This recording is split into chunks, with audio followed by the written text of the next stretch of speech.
It's time to do some stealing, Colts fans. Today on Locked On Colts, we steal one player from each of the other three AFC South teams for the 2022 season only in order to get to the Super Bowl. Let's get to it.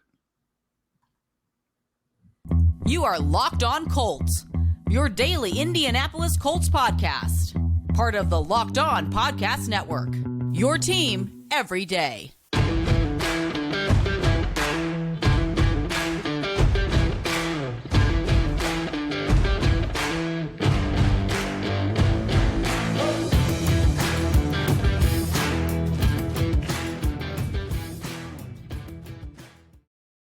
All right, Colts fans, thanks so much for tuning in and making us your number one listen of the day. This is your daily podcast covering your Indianapolis Colts, part of the Locked On Podcast Network, your team every day. I am Jake Arthur, joined as always by my incomparable partner, Zach Hicks. Today, we're going to look at the Houston Texans, Jacksonville Jaguars, and Tennessee Titans. We're going to look them right in the face and steal one player from each of them to help the Colts get to the Super Bowl this season. And reminder, salary cap is not a factor on this one. Yeah, you clearly by your list, the salary cap is not a factor. Yeah, no kidding. So we're going to start. We'll just go, I guess, in alphabetical city order. Houston Texans. Zach, who are you pillaging from them to put on the Colts for the 2022 season only? Yeah, I think this was the easiest one for me, was the Texans. And it might be because the roster's not great. The roster's not actually, I don't think the roster's like terrible.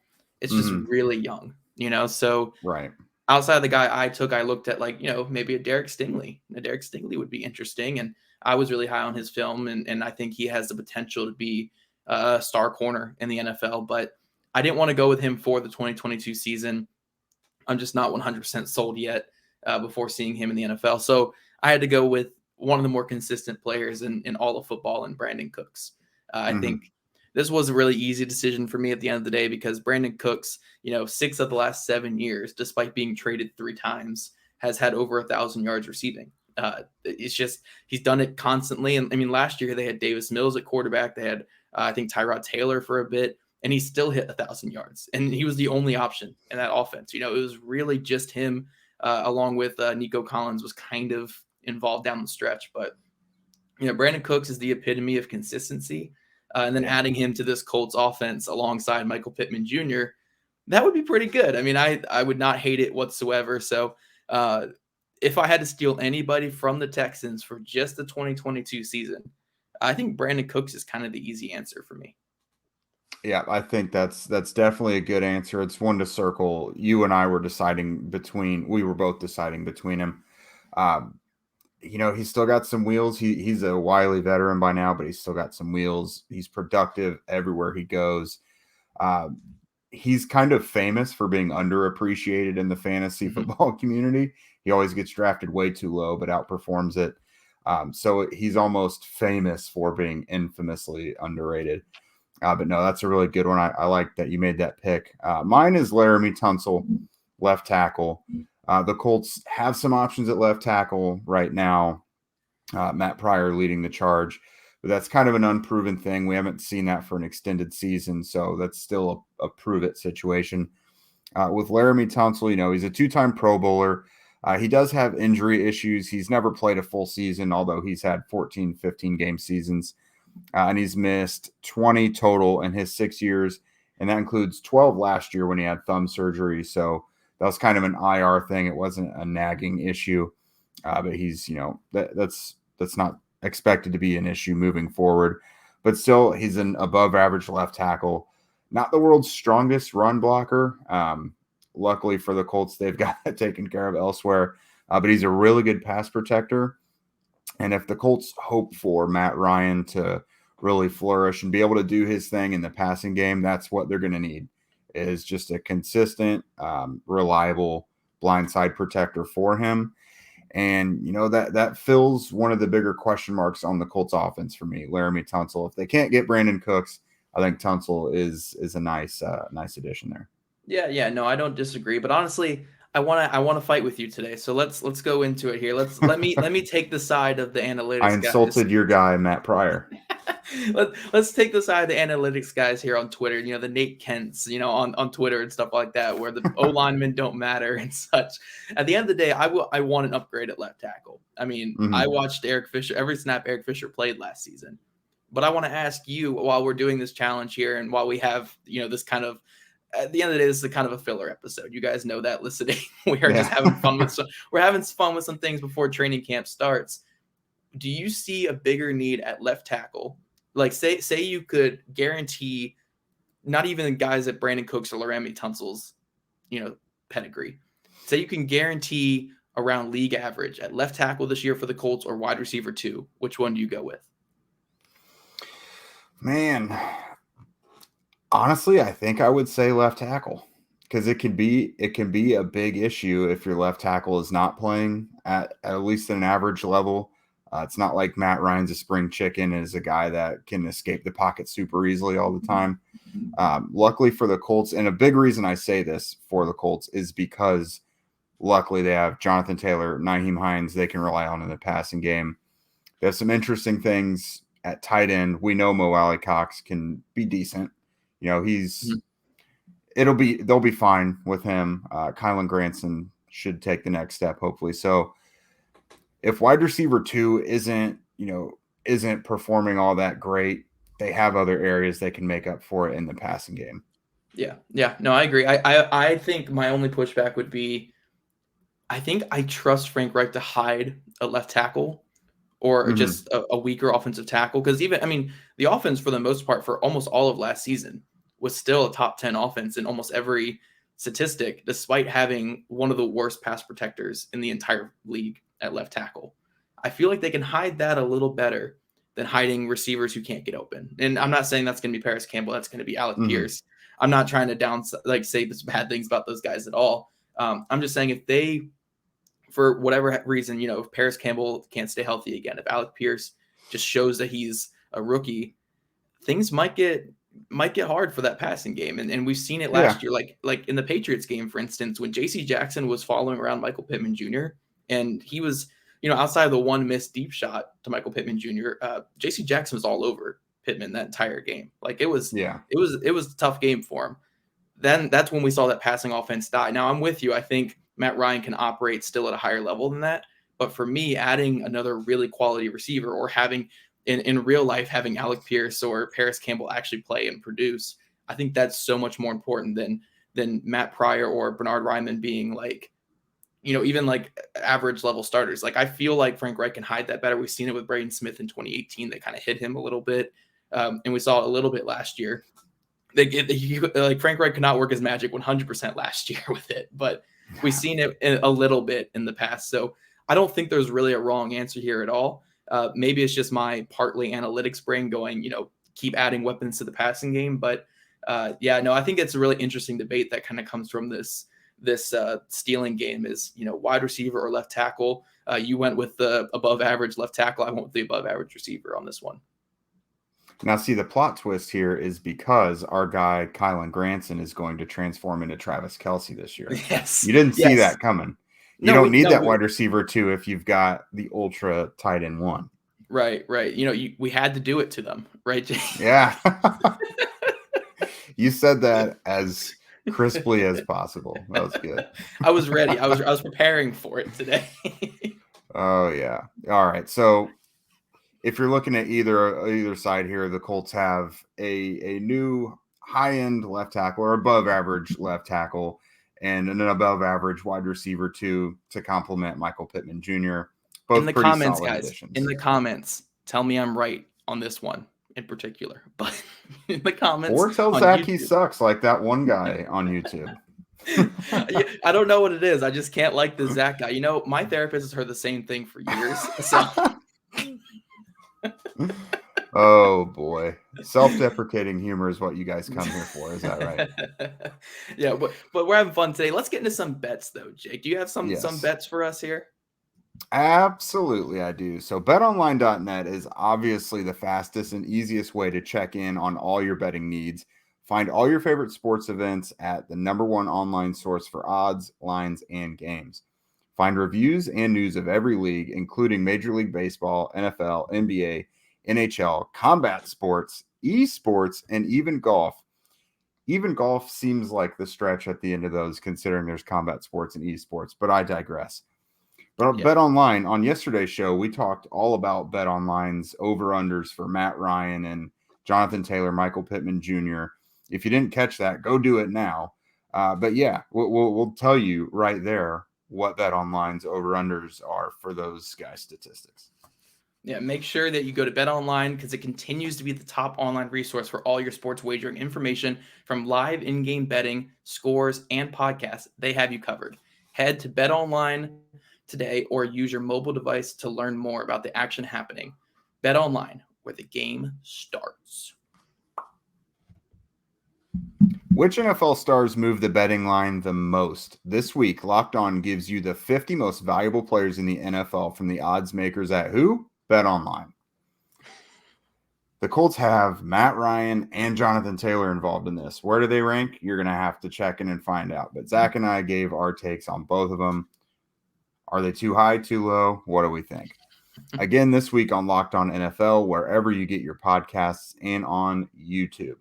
All right, so after we went through the Texans, we got a new left tackle, and we got a new wide receiver. Zach, who are you taking from the lowly Jacksonville Jaguars?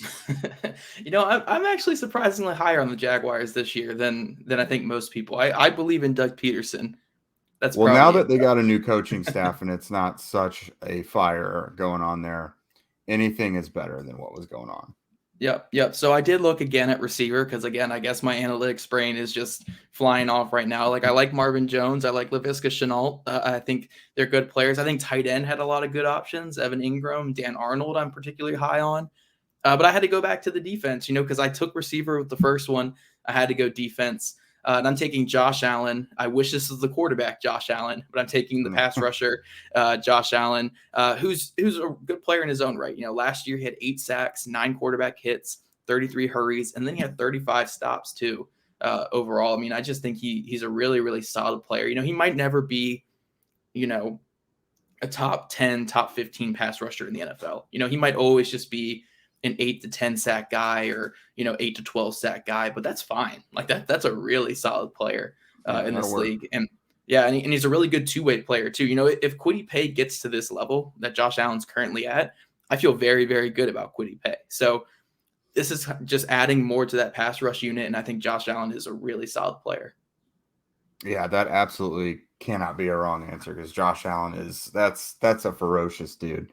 And it's the only guy on that defense, really. It's like, who else would you But they've got some attractive options here and there. Tyson Campbell would be a decent option as well. Trayvon Walker was interesting. I almost went Trayvon Walker because just imagine him next to Buckner on pass rushing downs. Like, that's freaky. That's that's really freaky. It's really freaky, but Yeah. So the guy I was considering first was Evan Ingram. Do we give Matt Ryan that, that athletic, kind of maybe not do it all tight end, but a guy who can be kind of a difference maker when he's healthy. I almost give him a discount for the Giants stuff because, he was hurt a lot, but who really has flourished with the Giants over the last few years? The Colts almost signed him. The Colts almost signed Evan Ingram this past offseason. They were about to sign him. Yeah, I'm not going to say they were about to sign him, but they were one of the final teams. But Ingram ultimately decided to go to a team that actually had a quarterback at that time. Like, the Colts just did not have a quarterback at that time. It was understandable. Yeah, so it makes a lot of sense. Yeah. Yeah. Plus, Jacksonville was just giving out the craziest amount of money to anyone. So that's hard to compete with. But ultimately, who I decided on, we're building up a wall here for Matt Ryan and Jonathan Taylor. I went with right guard Brandon Sherf. Now, shoot, this guy, 1 All-Pro, 5 Pro Bowls. He is just the model of consistency. He's been a top 5 right guard every year of his career and a top 10 guard overall most seasons, according to PFF. When you look at his annual grades, it's just all green, dark green. Like, this dude is always good. It's hard to find a better right guard in the NFL. And he's been someone the Colts have been rumored about. He's been tagged by Washington a time or two, I think. He finally went somewhere else. Fans wanted him then. Here, I give them to the Colts, so they've added Laremy Tunsil at left tackle, Brandon Sherf at right guard. That already includes Quentin Nelson, Ryan Kelly, Braden Smith. That's a pretty nice line for Matt Ryan to pass behind and for Taylor to run behind as well. Our analytics buddies on Twitter are going to come after your throat after this Nate episode. is fuming right now. I mean, they are seeing all the offensive line. Yeah, they're seeing all the offensive linemen, and they're going, Jake, no, it's all about the weapons on offense and defense. But Brandon Sherf's anyone's a weapon with this protection now, right? Yeah, that's true. Brandon Sherf's the guy who I covered for a bit in Washington back when I did Locked On Washington. And growing up, I remember when he was drafted as a Washington fan back then. And he's a really, really good player. He's had some injury issues the last couple of seasons, and that's why ultimately I'm not as high on this signing for the Jaguars when they made it, because, I mean, it was a big deal to give to someone who's kind of been on and off with some injuries the last couple of years. But when he plays, he's an outstanding player, great power, good pass protector, mauler in the run game. So, I mean, adding him with Quentin Nelson and Ryan Kelly is easy. And I feel, I'm kind of more concerned about right guard with the Colts anyway than left tackle.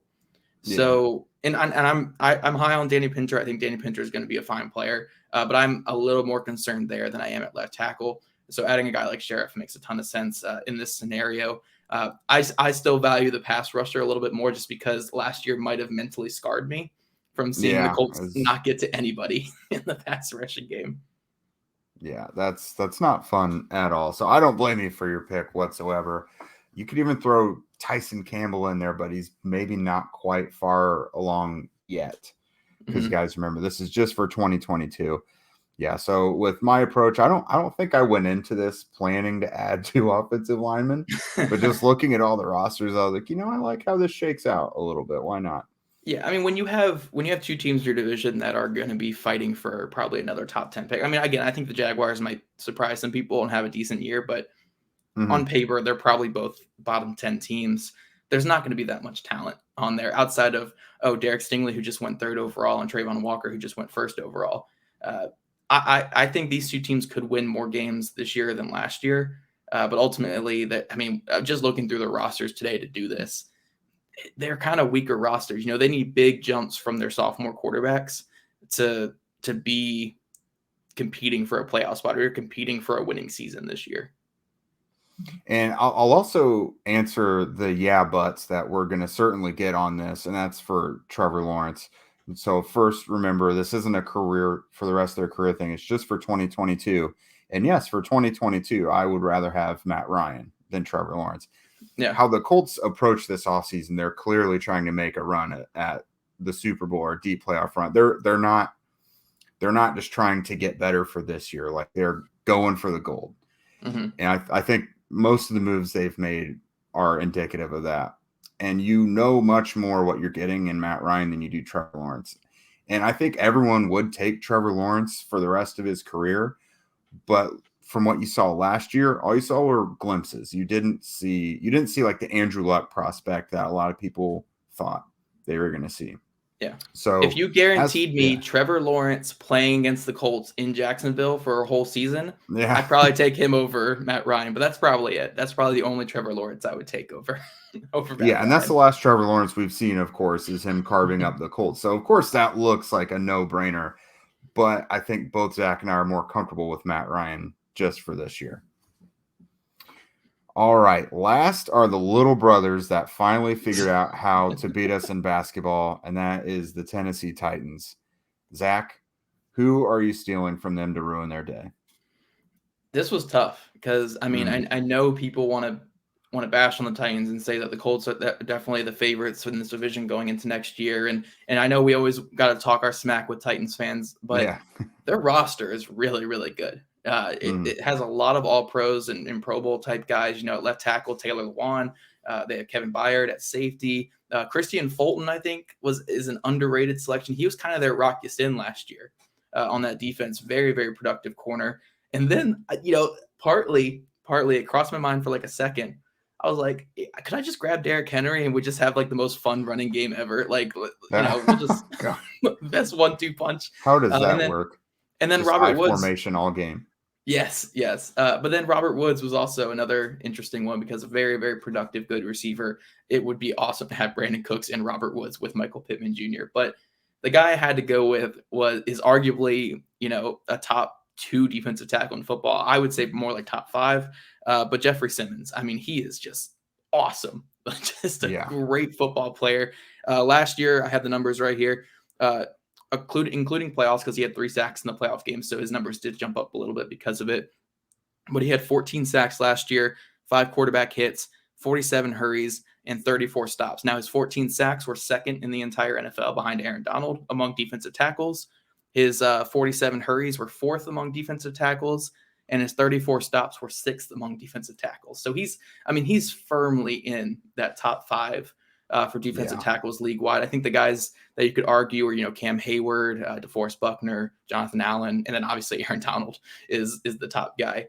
But no, he's an outstanding player, young player too, who's gotten better every single year. And as they've added more pass rushers around him, you've seen those numbers go up. So I know the hope with the Colts this next year is with Yannick Ngakoue, with Kwity Paye. We see DeForest Buckner's numbers get better because he has more talent around him, like we've seen with Simmons with Tennessee. But Simmons next to Buckner. I mean, I don't even need players from the Texans or Jaguars. I would just take Simmons in a heartbeat, But I do again want to put it out there. Christian Fulton was a guy I went back and forth because I really think people are underrating how good he was last year, and I think he could be.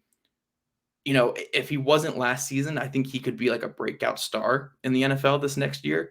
Because I don't think many people talk about just how, like, every time I looked up a Rock Ya-Sin number, because again, Rock Ya-Sin was locked down for last half of last season, you would always see right behind it Christian Fulton, like the same type of numbers. But he was getting interceptions. Rock Ya-Sin was not getting, interceptions. So Fulton, I think, is like a year away from being like a star corner, but Jeffrey Simmons is already, a superstar pass rusher. Yeah, he absolutely is. And to your point, Caleb Farley's another young corner they have that is intriguing, but we just haven't seen enough from him yet. Wow. Sorry for that big rumble. That was distracting. Yeah, so the Titans do have plenty of talent, and of course I'm just ribbing Titans fans because if they weren't so touchy on Twitter, I wouldn't care. But I already have my left tackle, so Taylor Lewan that's kind of off the board because we don't just want to pour it on and take that 3 offensive linemen. Put him at center, put Ryan Kelly as your 6th offensive lineman or something. There, exactly. Your big tight end. And then, of course, Zach Picks, Jeffrey Simmons. That's another guy the Colts had interest in during the draft. Ultimately, I'm landing with Kevin Byard. Consistently one of the best safeties in the NFL year after year. 2 Pro Bowls, 2 All-Pros to go with it. I think he played about half the time as a rookie back in 2016, but he's had a PFF grade of at least 87 in 3 of his 6 seasons. And, he's just one of the best ball hawking safeties in the NFL. And that's a position where I feel like it's starting to lack. It's mostly starting to lean more towards corners again. But he's got 23 picks, including 4 seasons with at least 4 interceptions. It's a lot of consistency. He's started to add forced fumbles to his resume. If you're a Colts fan, you know what he can do to your team in overtime with bad throws. I think he just fits the Colts really well. He's just another really opportunistic player like a Kenny Moore, Darius Leonard. I think we'll see with Yannick Ngakoue even. But I just kind of picture him roaming up top in that new Gus Bradley defense. And there's not a lot not about that. He's not afraid to come down and hit either. Pairing him with Julian Blackmon and Nick Cross. Cross obviously becomes the 3rd guy. But that seems really appealing. Yeah. No, and just to transition off that to kill some time on this last filler episode of the year, guys, because really, again, this is our last fun one before it becomes training camp. It's officially training camp, and we're just, it's going to be nonstop the rest of the year. But lately, I've seen a lot of Jessie Bates trade rumors. You've seen the Jessie Bates stuff. I think, was it Bovada or it might have been Bet Online, I'm not too sure, had the Colts as like the 6th most likely team to trade for Jessie Bates. They were high up there. Yeah. Now, I think you and I are going to be in the same boat, but say the Bengals want your 1st round pick for Jessie Bates. What are you thinking? No. Yeah, I'm with you. let's not act like Jessie Bates wouldn't add a big boost to the Colts, but they don't need a safety near enough to give up. I don't know that I would give up a first-round pick for pretty much any safety. Not to mention, that's probably the position that the Colts worked on the most this offseason. If you guaranteed me completely healthy Derwin James, I might do that. Okay, and that's unfortunately he hasn't been able to do that. But yeah, right. Someone like Derwin James, that's worth it. Yeah, but so part of me is like, with this cover 3, middle of the field close type scheme with Gus Bradley, having one of the best ball hawks in all of football at free safety would be game changer for the Colts. Mm-hmm. And I'm not saying that I'm all for it, because again, I wouldn't do it, but I think he would be a game changer for this defense with the stars they already have. But I want to still see Julian Blackmon get another shot. I mean, I know that the injury is brutal, and we don't know how he's going to come back, but I would rather see him go out there and fail or succeed. I'd rather see what happens with Julian Blackmon before giving up on him, because the potential's there. And I think he could be great in this new scheme. It's just Jessie Bates would be great though too. I mean, Jessie Bates would be outstanding, but to give up another first-round pick, no, I'm not for it. But I know I've seen that trending and stuff on Twitter. I think the top couple teams were it was like Philadelphia, like Washington was up there, Dallas was up there, and then obviously the Colts are up there because they have cap space. And honestly, safety is kind of a question for the Colts with Julian Blackmon coming back from the injury, so I get it.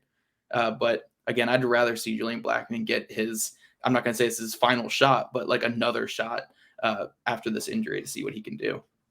Yeah, not to mention a first-round pick, hypothetically, like you mentioned, it'd be pretty rich for a team that probably is looking for their long-term quarterback, and this is supposed to be a pretty good quarterback class in the next draft. So you got to hold on to that first-rounder.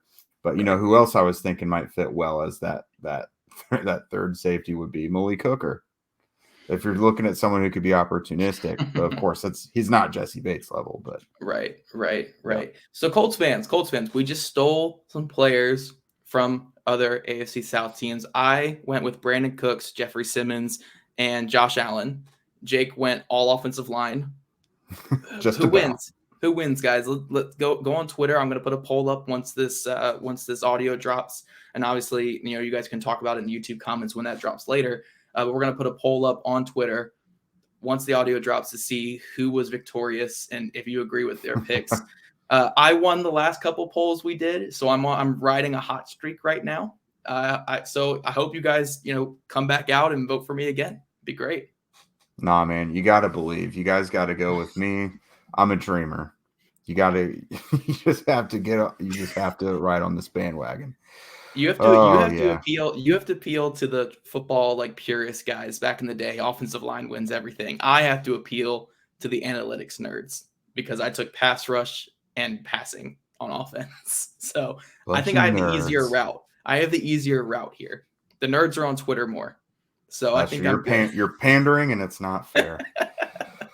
We're running this into the ground, guys. We'll be back with you tomorrow as Zach and I talk with former NFL defensive back and current DB trainer Jonathan Hagler about the Colts secondary, including a rookie that we're all pretty excited about. Yeah, and guys, go on Twitter at Zach Hicks 2. That's where you can find me at Jake Arthur NFL and at Locked On Colts. Make sure you follow and you subscribe to us in all the places you listen to your podcast. YouTube, Spotify, Apple, wherever you listen to your pods. Make sure you hit that subscribe button. If you want to see our written work over at horseshoehuddle.com. I write some good stuff every now and then. So, you can go in there and you can give me some clicks. But yeah, that's where you can find all of us. And again, rate, review, subscribe, give us some 5 stars, give us some comments and stuff like that. The only comments we got lately are from Jake saying that he loves his co-hosts. So that's all we really got so far. You guys got to keep adding more and more to that. But we do appreciate all the subscriptions lately, all the reviews. You guys are great and keep it up.